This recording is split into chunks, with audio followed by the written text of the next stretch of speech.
성경 봉독하도록 하겠습니다. 신명기 8장 18절에서 20절입니다.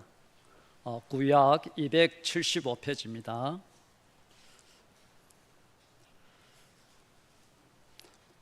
찾으신 줄 알고 성경 말씀 다 같이 합독하도록 하겠습니다. 내 하나님 여호와를 기억하라. 그가 내게 재물 얻을 능력을 주셨습니다. 이같이 하시면 내 조상들에게 명시하신 언약을 오늘과 같이 이루려 하심이니라. 내가 만일 내 하나님 여호와를 잊어버리고 다른 신들을 따라 그들을 섬기며 그들에게 절하며 내가 너희에게 증거하노니 너희가 반드시 멸망할 것이라. 여호와께서 너희 앞에서 멸망시키신 민족들 같이 멸망하리니 이는 너희가 너희의 하나님 여호와의 소리를 청종하지 아니함이니라. 아멘. 우리 좌우옆에 기도 인사하겠습니다. 말씀 속에 길이 있습니다. 좌우옆에 인사하시죠. 말씀 속에 길이 있습니다. 인사하시죠. 말씀 속에 답이 있습니다. 노예에서 존경받는 목사님이신 신진수 목사님과 칭찬받는 당회인 창원 한빛교회에 와서 함께 예배할 수 있어서 얼마나 좋은지 모르겠습니다. 우리 업계에서 이야기하기를 창원 한빛교회는 부교육자들이 갈만한 교회다 라고 칭찬받고 있는데, 그런 교회에 와서 함께 예배할 수 있어서 얼마나 감사한지 모르겠습니다. 몇 달 전에 있었던 일입니다. 외출을 하려고 집에 나왔어요.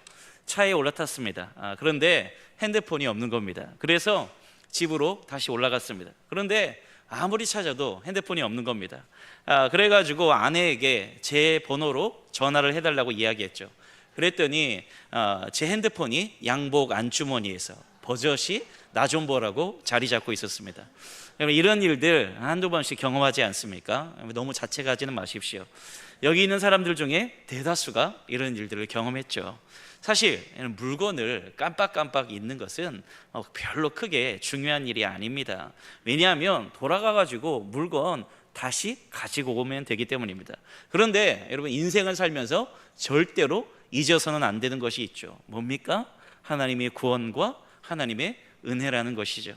사실 다른 것들은 다 잊어버려도 상관없어요. 하지만 이걸 잃어버리면 모든 것을 다 잃어버리게 된다는 겁니다. 그래서 우리에게 중요한 것이 뭐냐? 잘 기억하는 것이 중요합니다.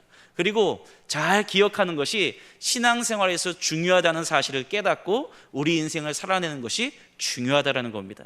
잘 기억하는 것이 중요하다, 이걸 생생하게 보여주는 성경이 어떤 성경이냐? 오늘 우리가 읽은 신명기입니다. 신명기는 뭐냐? 모세가 자신의 인생을 마무리하면서 설교한 내용이죠. 자기의 리더십을 여호수아에게 이양하면서 설교한 내용입니다. 설교의 내용이 뭐죠? 하나님이 시내산에서 주셨던 언약을 다시금 상기시키는 내용입니다. 우리가 잘 아는 대로 여러분, 창세기로부터 하나님의 구원 역사가 시작되죠. 출애굽기에서는 홍해를 건너 애굽에서 탈출하는 경험을 합니다. 그리고 홍해를 건너가지고 시내산에서 언약을 받게 되죠. 출애굽기는 하나님과 언약을 맺은 이스라엘 백성들이 도대체 어떻게 살아야 되는지에 대해서 이 언약 백성이 기본을 보여주는 겁니다. 그리고 하나님과 언약을 맺은 백성들의 디테일한 삶, 구체적인 삶을 어디서 말하냐? 레위기에서 언급하는 거죠. 그럼 레위기 다음 성경인 민수기는 여러분 어떤 내용을 담고 있겠습니까? 막 부흥하고 막 놀라운 능력이 나타나고 막 하나님의 기적이 나타나고 막 이래야 되는 것 아닙니까? 놀랍게도 민수기에는 어떤 내용이 기록되어 있냐? 하나님의 말씀을 철저하게 어기고 하나님 앞에 원망하고 불평한 이야기가 민수기의 말씀이에요. 아이러니하지 않습니까? 홍해를 갈랐어요. 출애굽했습니다. 강력한 하나님의 임재를 경험했어요. 시내산에서 두 돌판에 새겨지는 하나님의 생생한 은혜를 경험했습니다. 그런데 시내산을 떠난 뒤로는 오히려 하나님 앞에 불순종했다라는 거죠. 오히려 하나님 앞에 불평과 불만을 늘어놓았다라는 겁니다. 그러면 이런 불만과 불평이 어디서 폭발합니까? 12 정탐꾼을 보내었던 가데스 바네아에서 폭발하죠. 오직 여호수아와 갈렙만이 그들을 우리가 정복할 수 있다라고 이야기했을 뿐 나머지 10명은 뭐라고 이야기해요? 우리가 메뚜기와 같다, 우리 가면 다 죽는다 이야기한 거 아닙니까? 이스라엘 백성들이 누구의 말을 들었어요? 10명의 정탐꾼의 이야기를 들었죠. 그래서 어떻게 됩니까? 출애굽 1세대는 결과적으로 하나님께 약속받은 약속의 땅 가나안에 들어가지 못하죠. 하나님께서 축복하신 땅에 들어가지 못하는 겁니다. 광야에서 다 전멸당해요. 이게 민수기의 핵심적인 내용입니다. 그러면 이런 민수기 다음에 있는 신명기에는 어떤 내용이 있을까요? 우리가 충분히 미루어 짐작할 수 있지 않겠습니까? 너희가 출애굽 1세대처럼 다 망하지 않으려면 어떻게 해야겠니? 이걸 말하는 거죠. 어떻게 해야 됩니까? 다시금 하나님의 언약의 말씀을 붙잡는 겁니다. 시내산에서 선포된 하나님의 말씀을 전적으로 신뢰하는 것을 다시금 선택하는 것이죠. 그래서 하나님의 언약을 다시금 선포하는 것이 신명기의 내용이죠. 신명기에서 말하는 내용을 두 가지로 정리하라 라고 이야기하면 이렇게 정리할 수 있어요. 따라해 볼까요? 기억하고 기대하라. 다시 한번요. 기억하고 기대하라. 다시 말하면 하나님의 백성들은 어떤 존재들이냐? 잘 기억해야 된다라는 겁니다. 그리고 어떤 존재들이냐? 기대하는 존재들이라는 거죠. 이스라엘 백성들만이 아니라 우리도 마찬가지입니다. 우리도 이스라엘 백성들처럼 광야 같은 인생길을 지금 살아가고 있습니다. 그래서 우리에게 광야를 살아가는 원망과 불평이 때로는 있죠. 때로는 하나님 앞에 우리가 원망합니다. 하나님, 이 정도까지는 좀 너무하잖아요. 좀 적당히 선을 지키셔야지. 선을 한참 넘었습니다. 하나님께 불평하고 원망할 때가 있어요. 하지만 동시에 우리는 어떤 사람들이냐? 약속의 땅 한가운데에서 하나님의 사명을 감당하며 살아가야 될 신실한 거룩한 하나님의 백성들이라는 겁니다. 가나안의 삶을 살아가야 될 하나님의 백성들이라는 거예요. 광야 한가운데에서 하나님의 약속의 땅을 내 삶 속에서 쟁취하며 살아가야 되는 사람들이 우리들이라는 겁니다. 여러분, 광야의 삶과 하나님이 약속하신 땅인 가나안의 삶이 지금 여러분에게 펼쳐져 있다라는 거죠. 우리 삶은 이런 면에서 이중적이라고 이야기할 수 있습니다. 광야의 삶과 가나안의 삶이 중첩되어 있는 것이죠. 이런 삶을 우리가 지금 이 땅에서 살아가고 있다는 거예요. 여러분, 그러면 이런 광야의 삶과 가나안의 삶을 잘 살아가는 비결이 뭔가? 모세가 두 가지를 이야기하고 있다고 했죠. 뭐라고요? 잘 기억하고 잘 기대하라는 겁니다. 바로 그 이야기는 오늘 선포되는 말씀을 통해 우리 삶의 모든 영역에서 이런 승리의 역사가 있기를 주의 이름으로 축복합니다. 광야의 삶과 가나안의 삶을 살아가는 중첩된 우리의 인생을 어떻게 살아갈 수 있는 것인가? 첫 번째 뭐라고요? 잘 기억하라는 겁니다. 출애굽 1세대가 가나안에 들어가지 못하고 광야에서 멸절된 이유가 뭡니까? 불평하고 원망했기 때문이죠. 그럼 왜 불평하고 원망했습니까? 왜 그러냐? 이유는 간단합니다. 잘 기억하지 못했어요. 한마디로 이 기억의 싸움에서 실패했다라는 겁니다. 그래서 모세가 신명기에서 가장 하는 말이 뭐냐면 기억하라는 거예요. 신명기를 여러분 나중에 한번 읽어보세요. 계속해서 강조하는 게 뭐야? 기억하라, 기억하라, 기억하라 라고 이야기합니다. 여호와를 기억하라. 만일 여호와를 잊어버리면 너희들이 반드시 멸망당한다. 이걸 이야기하고 있습니다. 그런데 여러분, 사실 기억이라는 게 명확하지가 않죠. 왜냐하면 우리는 무언가를 기억할 때 사건 그대로를 다 기억하지는 못하기 때문입니다. 내 마음속에 있는 기억이라는 것은 사건에 대한 어떤 나의 주관적인 해석이라고 볼 수 있죠. 사건을 내 주관적으로 편집한 겁니다. 내가 해석하고 받아들이고 편집한 걸 기억하는 거예요. 있는 그대로 기억한다? 그런 사람 아무도 없습니다. 나름대로 해석하고 편집해서 누구한테 유리한 쪽으로 기억할까요? 나한테 유리한 쪽으로 기억하게 됩니다. 이런 기억의 해석과 편집이 극대화되는 영역이 있는데 여러분 어딘지 아십니까? 잘 아실 겁니다. 부부싸움이죠. 부부싸움을 하다 보면 서로 기억이 달라요. 제 아내하고도 싸움하는 게 늘 똑같습니다. 근데 언제 그랬어? 이런 싸움을 늘 하고 있는 거죠. 왜요? 자기에게 유리하고 편한 대로 해석하고 편집하기 때문입니다. 저희 아내가 임신 한 9개월 8개월 차 정도 된 것 같습니다. 어느 날 오징어 버거가 먹고 싶다고 이야기했습니다. 제가 금요기도회 끝난 12시니까 지금 나가기는 그렇다라고 이야기했습니다. 일산에서 우리 이승훈 목사님하고 이호세 목사님하고 사역할 때였는데 지금 나가기는 좀 그러니까 나중에 나갈게, 내일 사다 줄게 이야기했습니다. 아내가 수긍했어요. 그런데 다음번 금요기도회가 끝나고 집에 있는데 제가 탕수육이 먹고 싶은 겁니다. 그래서 나가서 제가 먹고 싶은 탕수육을 사왔습니다. 여러분 아마 그 눈빛이 다 때려 죽일 놈이다 이런 눈빛으로 바라보는 것 같습니다. 여러분 그때는 잘못했죠. 그래서 제가 어떻게 했냐, 나중에 햄버거 사주려고 어디까지 가냐면 일산에서 수원까지 가가지고 햄버거를 공수에다 날랐습니다, 여러분. 그런데 부부싸움 하면 우리 아내는 뭐만 기억납니까? 너는 햄버거 안 사주고 탕수육만 먹었지 라고 기억하고, 저는 뭘 기억해요? 내가 널 위해서 나중에 잘못했다고 이야기하고 일산에서 수원까지 가가지고 햄버거 사왔잖아 라고 이야기합니다. 그러니까 부부싸움 할 때 내가 잘해줬던 걸 상대방 기억하는 게 아니에요. 뭐죠? 상대방이 나한테 서운하게 했던 걸로 현재를 해석하고 과거를 재편집하는 겁니다. 그런데 문제는 뭐냐, 신앙생활에서 이것이 이어지는데 우리가 부정확한 기억을 가지고 누구를 판단하는 게 문제냐면 하나님을 판단하는 게 문제라는 겁니다. 그런 경우가 많다는 거예요.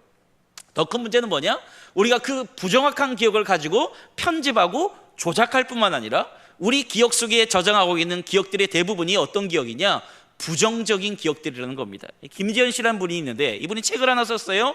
그래서 그의 책에서 뭐라고 이야기하냐면 사람들의 뇌는 특성을 가지고 있대요. 어떤 특성을 가지고 있냐, 나쁜 기억을 되풀이해서 계속해서 기억나게 하는 특성을 사람들의 뇌가 가지고 있다는 겁니다. 그러니까 결국 이 인간은 하나님께 예배하고 말씀을 묵상하며 기도하고 성령의 인도하심을 받지 못하는 상태로 내버려 두면 자기의 삶 속에서 있었던 하나님이 주신 기쁨, 축복, 행복을 기억하지는 못하는 거죠. 오히려 뭘 더 생생하게 기억하는 거예요? 내 삶 속에 있었던 불행한 일들을 더 생생하게 기억하는 거예요. 무슨 말입니까? 우리가 기억을 하기는 하는데 어떤 기억을 한다는 거예요? 선택적 기억을 한다는 겁니다. 긍정적인 것보다 부정적인 것들을 더 잘 기억한다라는 거예요. 그래서 우리는 모두 원망하고 불평하는 존재라는 것이죠. 여러분, 이런 싸움이 우리 인생 가운데 계속 일어납니다. 영적인 싸움을 할 때 마찬가지예요. 영적인 싸움에 있어서 여러분 중요한 게 뭡니까? 부정적인 기억이 아니라 긍정적인 기억을 하는 싸움을 계속해서 해야 된다라는 거예요. 교회 사역에서 여러분 중요한 게 뭡니까? 부정적인 기억이 아니라 교회 사역하면서 제일 중요한 게 뭐예요? 긍정적인 기억의 싸움을 계속해서 붙잡는 것이 이 한빛교회 안에 일어나야 된다라는 겁니다. 지금 왜 참빛교회라고 했냐면 예전에 이게 한빛교회에 계셨던 목사님 중에 김광현 목사님이라고 있는데 이 목사님이 저한테 참빛교회가 그렇게 좋다고 하도 자랑을 해가지고 오늘 참빛교회 이야기를 많이 했더니 지금 참빛교회 이야기가 나왔습니다. 여러분, 기억이라는 것은 저절로 이루어지지 않습니다. 영적 싸움은 뭐냐, 내가 어떤 기억을 할 것인지를 선택하는 거예요. 그러니까 영적 싸움은 부정적인 기억들을 선택하게 만드는 악한 힘과 끊임없이 싸우는 영적 전쟁이라는 겁니다. 그래서 영적 싸움은 뭐라고 이야기할 수 있냐? 기억의 투쟁이라고 이야기할 수 있습니다. 하나님이 우리에게 주시는 은혜에 대한 기억과 사탄이 주는 불행한 기억이 서로 뒤엉켜 싸우고 있는 것이죠. 우리 마음속에 전투를 하는 겁니다. 매일 우리 마음속에 그런 영적 전쟁터가 되어가고 있는 것이죠. 그래서 신자들이 싸워내는 영적 싸움이라는 것은 하나님과 하나님이 주신 은혜를 기억하는 싸움이라는 거예요. 여러분, 이 싸움에서 실패하게 되면 불평하고 원망하게 되고 막 하나님이 약속해 주신 가나안 땅에는 절대로 들어가지 못하는 겁니다. 육마을도 마찬가지예요. 육마을이 화목할 수 있는 비결이 뭡니까? 서로 구역 안에서 구역 식구들끼리 어떤 기억을 자꾸 해내야 되죠? 이 사람에 대한 좋은 기억을 해야 되는 거예요. 이 사람이 그때 안 해줬지, 뭐 서운하게 했지, 이런 기억 자꾸 하다 보면 그 공동체에 와해되게 되는 겁니다. 그런데 여러분, 이런 선택적인 기억보다 더 안 좋은 게 있는데 우리가 기억을 왜곡한다라는 겁니다. 그러니까 나쁜 기억을 더 많이 기억하는데 더 나아가서는 그 나쁜 기억을 어떻게 하냐? 왜곡시킨다라는 거예요. 출애굽기 2장 23절을 보겠습니다. 이런 거예요. 여러 해 후에 애굽 왕은 죽었고 이스라엘 자손은 고된 노동으로 말미암아 탄식하여 부르짖으니, 그러니까 하나님이 어떻게 하냐? 2장 25절 말씀을 우리 같이 한번 읽어보시죠. 시작.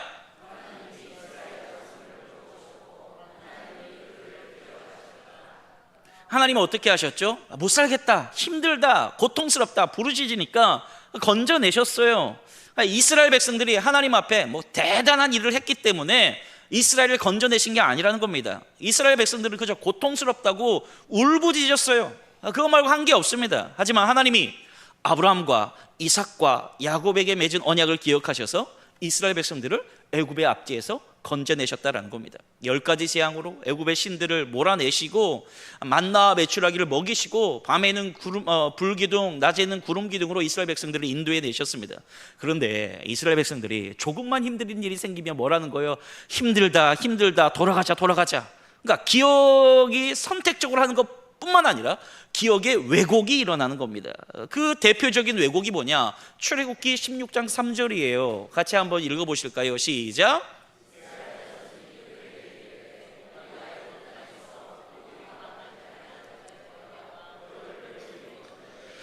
그러니까 고통스러워서 울부짖었던 애굽에서의 기억을 완전히 왜곡시켜가지고 지금 뭐라고 하고 있어요? 아이고, 애굽에 있을 때가 차라리 좋았다. 야, 그때는 고기라도 주워 먹었잖아. 그리고 더 나아가서는 가데스 바네아에 가서 이렇게 이야기합니다. 민수기 14장 4절 말씀이에요. 같이 읽어보실까요? 시작.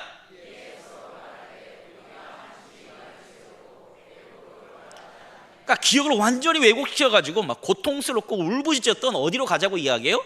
애굽으로 돌아가자고 이야기합니다. 이게 민수기 전체의 내용이라는 거예요. 그러니까 여러분, 우리 가운데 중요한 게 뭡니까? 이 기억의 등식을 바꾸는 게 필요하다라는 겁니다. 예를 들면 이런 거죠. 다이어트 하는 사람들이 있어요. 대부분이 다이어트 실패합니다. 왜 실패합니까? 이유가 뭐냐? 금단 현상 때문이에요. 다이어트 할 때 금단 현상이 일어납니다. 금단 현상이 일어나면 어떤 일이 벌어집니까? 금단 현상이 일어나면 기억의 왜곡이 일어나기 시작합니다. 어떤 기억의 왜곡이 일어나요? 그럼 다이어트 왜 하려고 합니까? 솔직히 살이 찌니까, 건강이 나빠지니까 하는 거죠. 막 허리도 아프고 막 무릎도 아프고 그래요. 그러니까 건강을 위해서 다이어트 하는 겁니다. 그러니까 건강을 생각한다면 살이 자꾸 찌는 게 부담스럽고 힘든 거예요. 그래서 다이어트 하려고 하죠. 그런데 금단 현상이 일어나기 시작하면 우리 안에 공식이 새롭게 만들어지는 거예요. 다이어트의 고통은 어마어마하게 증폭되는 겁니다.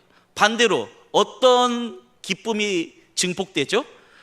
먹는 기쁨, 음식을 먹는 것의 쾌락과 기쁨이 막 어마어마하게 막 증폭되는 겁니다. 삼겹살과 쌈장과 마늘과 그 상추쌈의 환상적인 콜라보를 내가 경험하고 싶다, 마음속에 울부짖게 되는 거죠. 그러니까 음식을 먹는 것은 기쁨이고 다이어트는 고통이라는 등식이 우리 안에 작동하기 시작하는 거예요. 금단 현상이 기억을 왜곡시키는 겁니다. 그러니까 다이어트가 안 되는 거죠. 저도 여러분 얼굴 보면 다이어트 많이 했겠습니까? 안 했겠습니까? 많이 했죠. 불과 2달 전에도 하다가 그만뒀습니다. 왜 그만뒀냐? 하다가 배고프니까 그만뒀어요. 안 먹었냐? 먹었어요. 근데 금단 현상 때문에 기억에 왜곡이 일어나니까 아침도 먹고 점심도 먹고 저녁도 먹고 저녁 먹고 또 야식 먹고 새벽에 일어나서 먹고 뱃속에서 막 배고프다고 뭐 울부짖는 겁니다, 여러분. 그러면 다이어트 하려면 저를 너무 또 이상하게는 좀 보지 마십시오, 여러분. 다 비슷하지 않습니까? 그러므로 다이어트가 성공하려면 등식이 바뀌어야 돼요. 어떻게 해요? 음식을 먹는 것은 고통이다, 다이어트는 내게 유익이라, 기쁨이다 라는 공식으로 마음의 공식이 바뀌지 않으면 절대로 다이어트 성공할 수 없는 겁니다. 마찬가지로 하나님께서 이스라엘 백성들을 광야로 보낸 이유가 뭡니까? 이스라엘 백성들 안에 있는 그 노예 근성 세포 하나하나를 다 빼내려고 광야로 보낸 거예요. 그런데 노예 근성을 빼내려다 보니까 이스라엘 백성들 가운데 뭐가 일어나는 거예요? 금단 현상이 일어나는 거예요. 그때마다 이 공식을 들춰내는 거죠. 애굽에서의 고통은 축소시켜요. 반대로 애굽에서 누렸던 쾌락들은 엄청나게 증폭시키죠. 여러분, 우리 삶을 보세요. 여러분, 죄 지는 것 잠깐입니다. 그런데 그 잠깐의 쾌락 때문에 우리가 항상 무너지는 거 아닙니까? 잠깐의 쾌락은 극대화시키고 하나님이 주시는 그 생명의 은혜는 한없이 축소시켜버려요, 여러분. 그러니까 속절없이 무너지는 거죠. 급전직하예요. 그래서 언제 은혜 받았나 싶습니다. 그러므로 공식이 바뀌어야 돼요. 애굽은 고통이다, 광야는 내게 유익이다, 기쁨이다 라는 공식으로 내가 바뀌어야 되는 거죠. 매일매일 바뀌어야 됩니다. 그러지 않으면 안 되는 거죠. 그러니까 어떻게 바뀝니까? 본문이 주는 메시지가 명확하죠. 하나님이 내 삶 가운데, 내 인생 가운데, 우리 가정 가운데, 우리 교회 가운데 어떻게 역사하셨는가를 기억하라는 겁니다, 여러분. 매일매일 기억하라는 거예요. 하나님께서 내 인생 가운데 어떤 일을 행하셨는가 기억하라는 겁니다, 여러분. 그러므로 사랑하는 여러분, 하나님을 제대로 기억하며 지금 학교에서, 직장에서, 가정에서 겪고 있는 광야의 어려움이 결국은 내게 유익이 된다는 사실을 우리가 깨달을 수 있다는 거죠. 무너지지 말고 버티라는 겁니다. 왜 자꾸 애굽이 좋다고 돌아갑니까? 신명기 8장 2절 말씀을 보죠. 우리 같이 한번 읽어보겠습니다. 시작.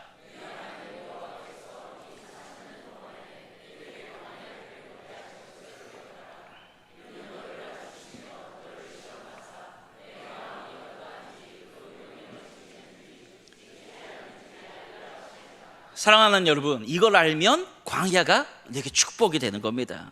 왜 축복입니까? 애굽으로 돌아가는 게 축복일까요? 아니면 가나안으로 가는 게 축복일까요?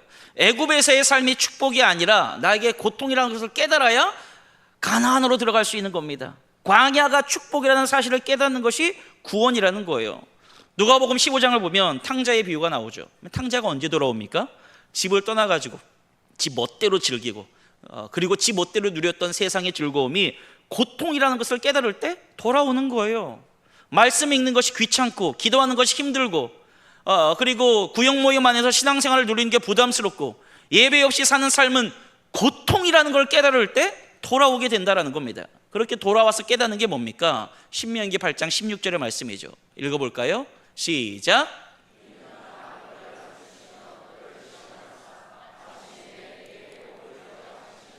할렐루야. 마침내 내게 복을 주려 하심이라. 그러므로 사랑하는 여러분, 결국 우리가 이 마침내를 고백할 수 있는 사람이 되어야 된다는 겁니다. 우리가 광야 걷는 목적이 뭡니까? 마침내 하나님의 복을 주시기 위한 겁니다. 왜 창원 한빛교회가 이 성산구에서 이 땅에서 하나님의 복음을 전하고 있습니까? 마침내 하나님의 복을 증거하기 위함을 믿으시기 바랍니다. 결국 하나님을 기억하는 사람은 지금 내가 걸어가고 있는 광야의 목적을 아는 사람들입니다. 그러므로 그런 의미에서 잘 기억하는 여러분들 되기를 주의 이름으로 축원합니다. 광야의 삶과 가나안의 삶이 중첩된 우리 인생을 잘 살아가려면 어떻게 살아가야 되는가? 첫 번째는 뭐 하라고 했죠? 잘 기억하라. 두 번째는 뭘까요? 잘 기대하라는 겁니다, 여러분. 9장 1절에서 3절의 말씀에 보면 하나님이 약속으로 하시는데요, 말씀을 보면 도저히 이스라엘 백성들에게 불가능할 것처럼 보이는 약속을 하십니다. 이스라엘 백성들이 요단을 건너서 그들보다 강대한 나라로 들어가서 그들을 차지하게 될 것이라고 이야기해요. 안악자손 같은 거대한 자손이 있다 할지라도 하나님께서 맹렬한 불과 같이 이스라엘 앞에 힘써 나아가서 그들을 다 멸망시킬 거라고 이야기합니다. 그러니까 진짜 신앙생활이 뭐냐면 도대체 불가능한 것처럼 보이는데 하나님의 행하실 것에 대한 기대를 가지고 살아가는 겁니다. 그러므로 광야를 살아가는 영적 싸움은 어떤 싸움이냐? 잘 기대하는 겁니다. 도저히 불가능할 것처럼 보이는 하나님의 비전을 기대하면서 살아가는 거죠. 어떻게 하면 잘 기대할 수 있습니까? 잘 기대하기 위해서는 먼저 뭐 해야 될까요? 잘 기억해야 됩니다. 잘 기억하는 사람만 잘 기대할 수 있어요. 여러분, 우리 신앙생활에서 왜 영적 싸움이 치열하지 않은가? 기대가 없기 때문에 그렇습니다. 기대가 없기 때문에. 주일 설교 듣고 삶으로 돌아가 봐도 매일 똑같거든요. 성경 읽고 기도해 봐도 늘 똑같아요. 그렇고 그래요. 마음에 기대가 없습니다. 하나님이 내 삶을 통해 얼마나 위대한 일들을 행하실 것인가에 대한 기대가 없다라는 거예요. 창원 한빛교회 공동체를 통해서 얼마나 놀라운 일을 이 경남을 뒤집어 엎고 창원을 뒤집어 엎고 창원 한빛교회가 열방과 나라를 섬기는 위대한 하나님의 도구로 사용될 것이라는 기대가 없어요. 그러니까 우리가 하나님 앞에서 크신 일을 기대하지 못하는 겁니다. 그래서 기억하고 기대하는 영적 싸움이 없는 거예요. 여러분, 다윗이 왜 위대한 왕으로서 우리 가운데 그렇게 기억되고 있는지 압니까? 다윗이 골리앗 앞에 나갈 때 뭐라고 합니까? 사무엘상 17장 37절을 우리 같이 한번 읽어보죠. 시작.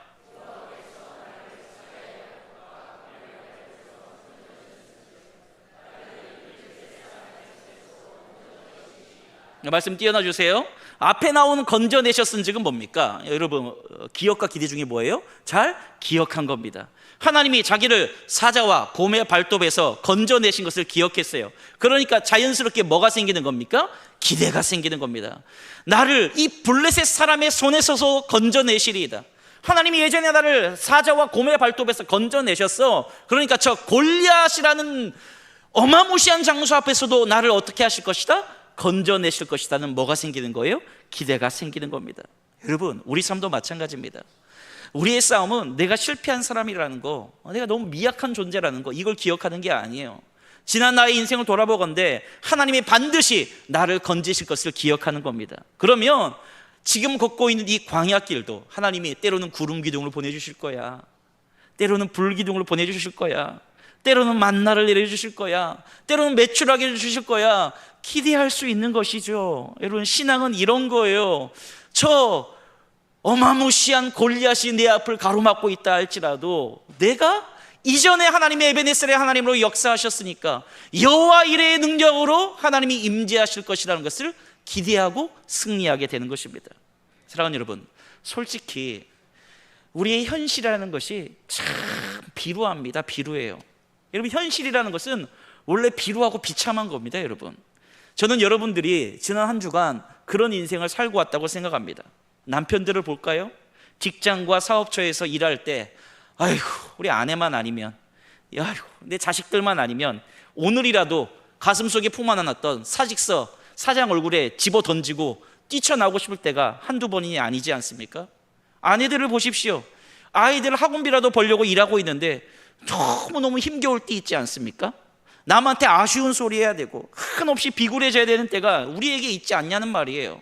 여러분, 우리 아내만 아니고 내 자식들만 아니면 더럽고 치사해가지고 당장 때려주고 싶은 마음 있습니까? 없습니까? 없습니까? 금수저만 대접받고 성공하는 현실 속에서 흙만 잔뜩 묻어있는 내 스펙들을 보면서 다 때려주고 싶을 때 있잖아요. 그렇게 꾹 참고 일주일 동안 살다가 여기 온 것 아닙니까? 여러분, 삶이란 건 원래 이렇습니다. 삶이란 건 원래 비루해요. 그래서 하나님의 비전을 향하여서 나아가는 과정은 원래 비참하고 비루한 겁니다. 저도 마찬가지입니다. 하나님이 역사하시고 목사니까 매일매일 기적이 있고 기쁨이 있고 막 이런 것 같습니까? 여러분, 목사들도 아니죠. 여러분, 죽겠다 싶은 심정이 드는 겁니다. 그런데 여러분, 이 비루한 현실 속에서도 하나님의 뜻을 발견하는 사람들이 있다는 겁니다. 이 사람들은 비루한 현실을 이겨내요. 왜요? 소망이 있기 때문입니다. 로마서 8장 24절의 말씀은 그래서 우리에게 이런 이야기를 합니다. 읽어볼까요? 시작. 무슨 말이죠? 그래요. 그러니까 끝까지 읽으시죠. 25절 읽으시죠. 시작. 띄어놔 주실래요? 내 마음속에 하나님이 심어주신 그 기대, 그 소망으로 구원받는다고 이야기합니다. 성경은 믿음만으로 구원받는다고 이야기하지 않아요. 소망으로도 지금 구원받는다라고 이야기하고 있습니다. 사랑으로도 구원받는다고 말해요. 그래서 믿음, 소망, 사랑이 영원하다고 이야기하는 겁니다. 그 소망으로 구원을 얻었음에 보이는 소망이 아니다라고 지금 이야기하고 있죠. 내가 봤을 때 대충 견적 나왔다, 계산서 딱 나왔네, 보이네, 그런 소망이 아니라 도대체 예측 불가능하고 안 될 것처럼 보이고 도대체 불가능할 것처럼 보이는 그게 보인다라는 겁니다. 그래서 말하는 거죠. 보이는 소망이 아니니 보는 것을 누가 바라리요? 만일 우리가 보지 못하는 것을 바라면 참음으로 기다릴지니라. 사랑하는 여러분, 기억하십시오. 잘 기억하는 사람은 잘 기대하는 겁니다. 그래서 로마서 8장 18절에 이렇게 기록하고 있죠. 우리 다 같이 한번 읽어볼까요? 시작.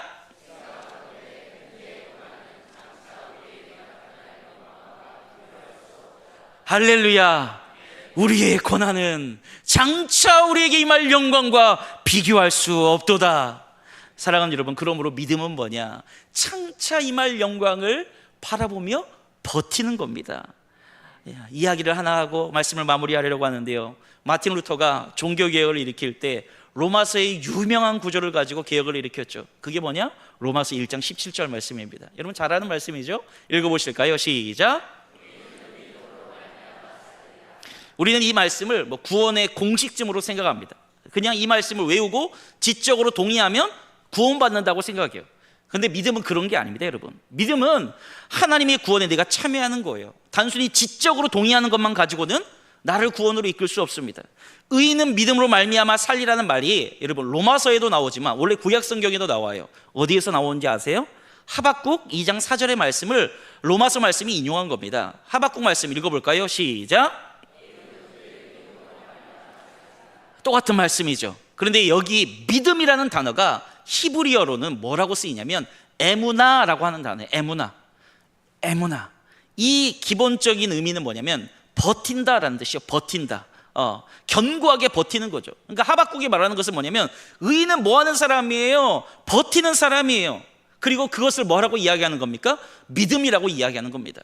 성경에 보면 에무나라고 하는 단어가 첫 번째로 사용된 구절이 어디냐면 출애굽기 17장 12절 말씀입니다. 잘 아는 구절이에요. 읽어볼까요? 시작.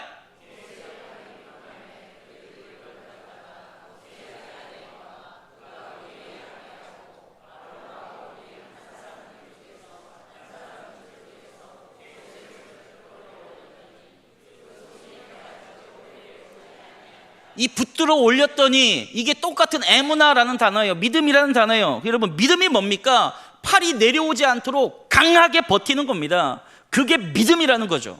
그럼 믿음이 있습니까? 바라는 것들의 실상이요, 보지 못하는 것들의 증거를 가지고 있습니까? 그런 사람은 버텨요. 기억하고 기대하는 싸움을 하면서 버티는 겁니다. 여러분, 내 자신을 돌아보면 초라하죠. 내 자신에게는 무언가를 이룰 수 있는 자원이 아무것도 없는 것처럼 보입니다. 내 삶의 현실은 비루해요. 청약 통장도 없고 적금 통장이라고 만들어 놓은 것도 없고 내 노년의 미래를 생각하자니 답답할 때가 있습니다. 수많은 실패를 했어요. 하지만 그런 사람이라 할지라도 끝까지 하나님을 기억하고 기대하며 끝까지 버티는 것, 성경은 그것을 믿음이라고 이야기합니다. 말씀을 맺겠습니다. 히브리서 11장을 보면요, 그렇게 믿음을 붙들어서 한 나라를 움직이기도 하고 믿음을 붙들어서 대적들과 싸워서 이기기도 합니다. 사랑하는 여러분, 오늘 창원 한빛교회 모든 성도님들께서 하나님이 건져내셨은즉 하나님이 건져내실 것입니다 라는 믿음을 가지고 끝까지 포기하지 않는 비루한 일상을 버티며 이겨냄을 통하여서 여러분과 여러분의 가정과 여러분의 교회인 창원 한빛교회가 유일무이한 하나님의 구원의 도구로 이 땅 가운데 쓰임받기를 주의 이름으로 축원합니다.